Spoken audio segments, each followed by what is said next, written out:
Hey guys, I wanted to jump in here and bring you some information.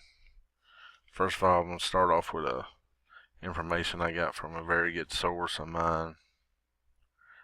This person used to own a gun store, and they still get emails because they still have the firearm dealership license. And in his email, it was stated that the FBI was going to start putting holds on background checks for anyone purchasing firearms. When are they going to start doing that, I don't know, but as soon as I can get my hands on the email, I'll try to share it with you guys. I thought that was some pretty good breaking news there that I'm going to share with you. The other piece of information is I went to the store. I bought me another gun and some other stuff, and I had to wait about 2 hours for the background check to come back so they could sell me the gun. And while I was in there, there was plenty of other people in there buying guns. One person had already been waiting 3 days, and they still hadn't heard anything back about whether they passed the background check or not. And there was people in there before me, before I got there yesterday, that I got out before they did, and I had my firearm, and of course I bought my firearm. And before I left, I had asked, is reason that mine went through quicker than theirs is because I had a Sled Card, which you gotta have one of them if you're a security officer. And they said no, that it didn't matter, but there was cops, police officers getting denied. And I thought, well, maybe, wow.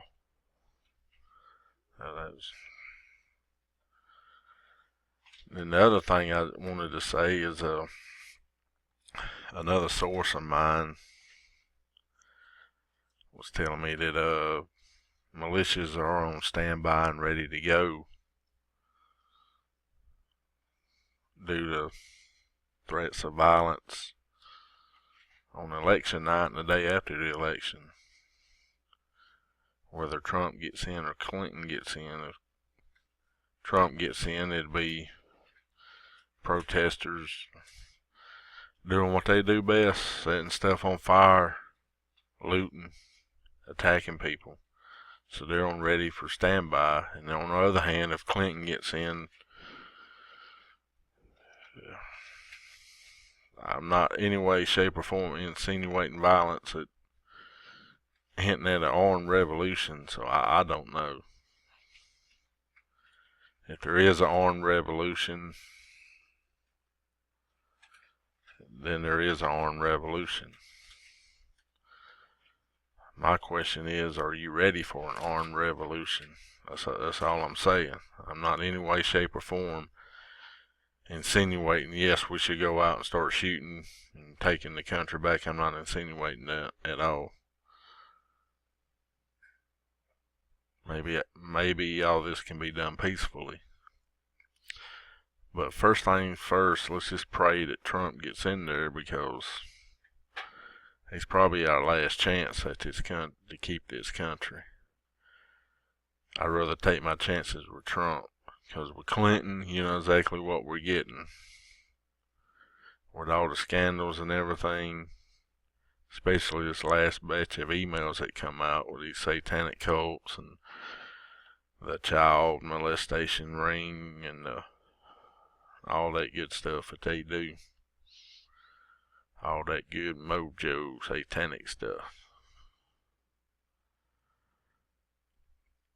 Another thing I want to say, if for people who's going to stay home and not vote, here's a man that God put in front of us to at least try to save his country. Is Trump perfect? No, he's not perfect. But God does use non-Christians, has a history of doing that. The first one you can really look at is Paul. He went around killing Christians, and he ended up being a disciple. And you could take Cyrus, Isaiah 45. That's another example. And another example is Winston Churchill. Boy, he wasn't a Christian by any means. Take him for examples. If he can use them people, he can certainly use Donald Trump.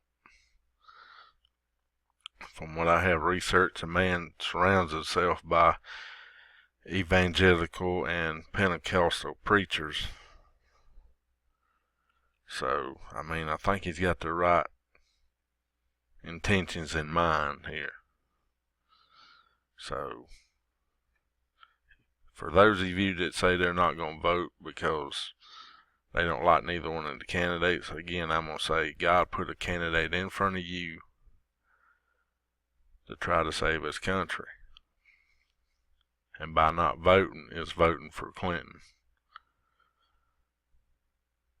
With that being said, if you don't vote, that's like telling God, I know better than you. You don't know what you're doing. Then you have to deal with God for that. And another thing, when you do go vote, pay attention to what you're voting. Make sure when you get to the end, make sure it does not switch your vote. If it does switch your vote, speak up and say something to the election officials there. Or they do something, I don't know, maybe they will. They did in one county in Texas. They took the machines out and everybody voted by paper, from the way I understand it, because the machines were switching votes. But don't go in there and start getting all violent and making a big ruckus, because if you do that, that's what they want you to do, to make us look like idiots. So, again, if the machine switches your votes, say something about it, make a stand about it, but don't get violent or all crazy acting or anything, because that will not help the situation at all. So again, if Trump gets in, it's going to be a hard battle. You can about count on there'll be rioting and protesting going on for, I don't know, 2 or 3 days, maybe 2 or 3 weeks. For how long, I don't know. Clinton gets in, I don't know about that either. It's going either way. It's going to be a hard battle, but I'd rather take my chances with Trump. This country really needs to sit down and pray hard. And again, if I can get the email about the FBI's wanting to put a hold on all background checks, I will certainly put that out. But until then, be prepared, be at the ready, protect yourself, and don't do nothing rash or stupid. Have a good day, and God bless.